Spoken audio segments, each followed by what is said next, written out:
bonjour et ravi de vous retrouver pour la première édition d'information de la journée sur l'Oula. Voici le sommaire. Le Maroc engagé à appuyer les efforts du Conseil de paix sur Gaza, position exprimée par le ministre des Affaires étrangères, de la coopération africaine et des Marocains résidant à l'étranger, Nassar Bourita. C'était lors de la réunion inaugurale du Conseil à Washington. Donald Trump avait annoncé une contribution américaine de 10 milliards de dollars. Dans ce journal, nous verrons comment la vie reprend son cours normal à Aqsa al-Kbir après les dernières inondations.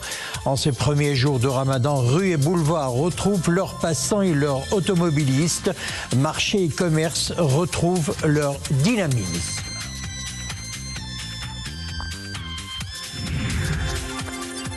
Transformer un terrible souvenir en œuvre d'art, c'est le pari gagnant de l'artiste peintre Abdelhak Aourik, rescapé du tremblement de terre d'Agadir. Voyageur infatigable, il raconte dans ses toiles son amour pour Agadir, une ville qu'il revisite régulièrement et qui n'a cessé d'alimenter son travail artistique. Le Conseil de paix a tenu sa première réunion inaugurale hier à Washington avec la participation des représentants d'une cinquantaine de pays, dont le Maroc. Réunion axée notamment sur les efforts de reconstruction et de stabilisation de la bande de Gaza. Le président Donald Trump a annoncé une contribution américaine de 10 milliards de dirhams. 7 milliards supplémentaires seront également versés par plusieurs pays majoritairement du Golfe. Réunion inaugurale au cours de laquelle le ministre des Affaires étrangères, de la coopération africaine et des Marocains résidant à l'étranger, Nassar Bourita, a affirmé le soutien de Sa Majesté le roi Mohammed VI à l'action du président américain Donald Trump pour la reconstruction de Gaza. Sophia Fekrout. Sa Majesté le roi Mohammed VI soutient l'action du président américain Donald Trump pour la reconstruction de Gaza et appelle à l'avènement d'un processus réel de paix au Moyen-Orient. Une position exprimée à Washington par le ministre des Affaires étrangères, de la coopération africaine et des Marocains résidant à l'étranger. Nassar Bourita a indiqué que sur très hautes instructions de Sa Majesté le roi, président du comité Al-Quds, le Maroc est engagé à appuyer les efforts du Conseil de paix à Gaza, notamment dans les domaines de la sécurité, de la santé et de la promotion de la tolérance et de la coexistence. J'insiste sur 4 composantes essentielles pour le succès de cette initiative. La nécessité de satisfaire les conditions de la phase 2 du plan du président Trump et la préservation de la stabilité en Cisjordanie.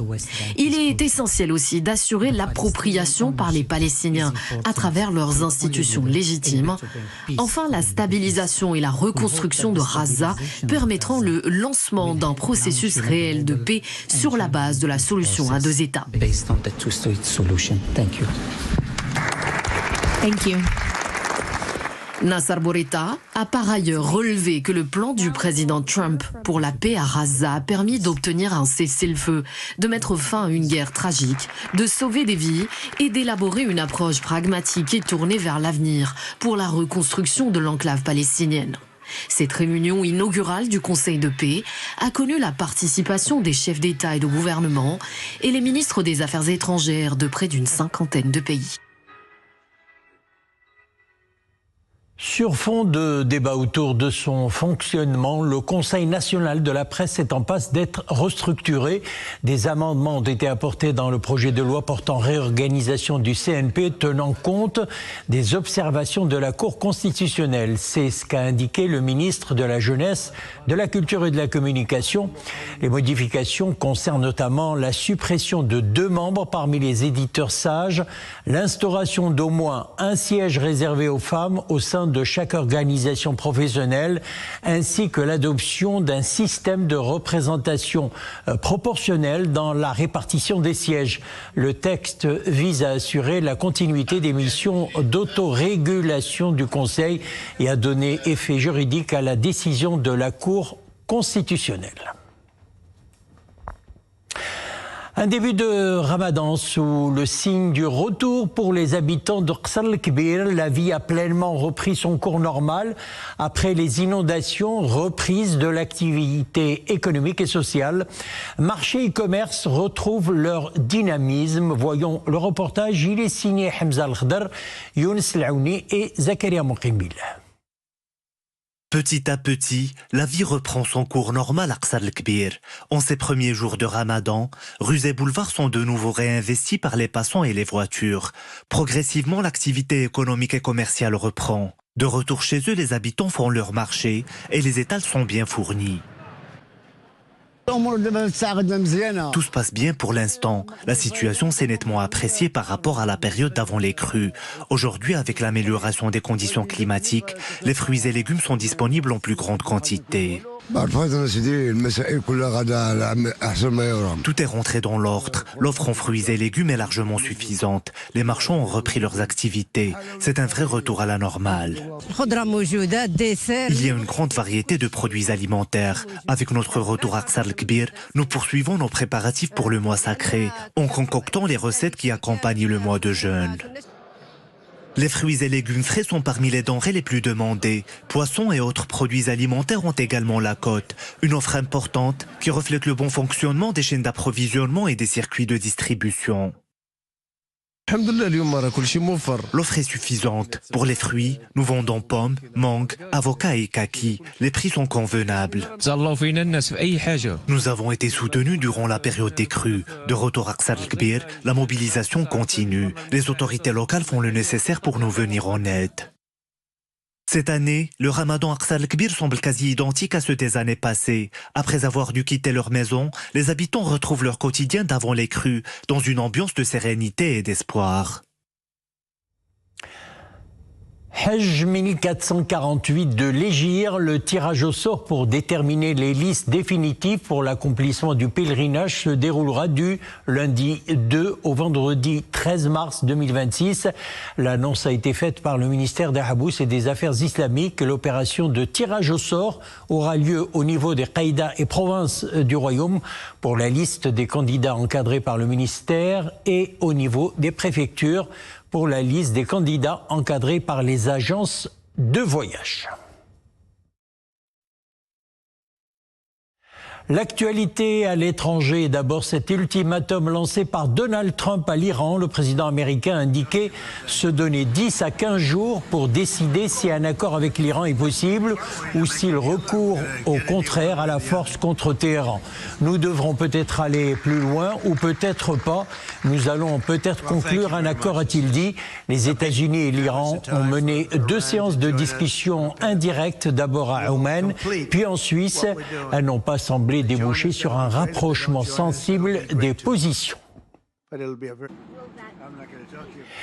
Et puis l'ONU lance une commission sur le contrôle humain de l'intelligence artificielle. Cet organe consultatif ambitionne d'être l'équivalent pour l'IA des services rendus par le groupe d'experts intergouvernemental sur l'évolution du climat sur la question du réchauffement climatique.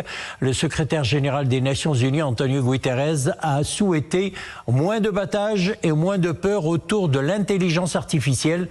Notre but est de faire du contrôle humain une réalité technique, pas un slogan, a-t-il lancé.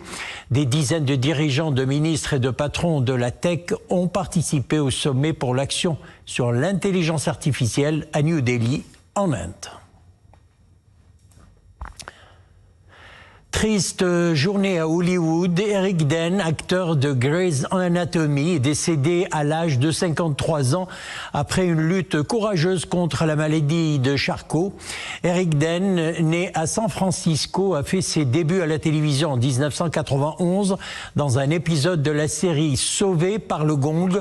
Son rôle marquant dans Grey's Anatomy a commencé en 2006 où il incarnait le séduisant chirurgien Dr Mark Sloan. Il est apparu dans 139 épisodes jusqu'en 2021. Il a également joué dans la série dramatique de HBO, Euphoria.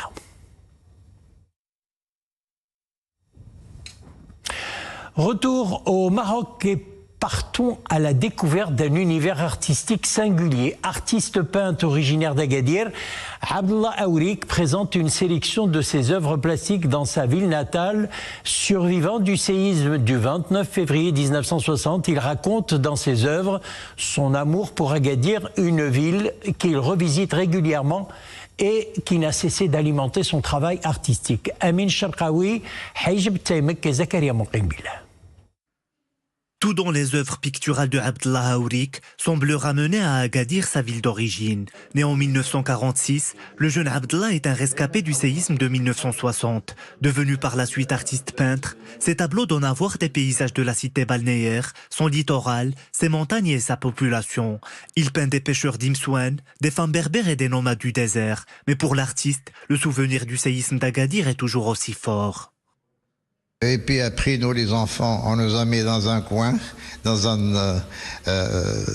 sur les tentes et puis il y a la Croix-Rouge internationale qui nous a aidés, qui nous a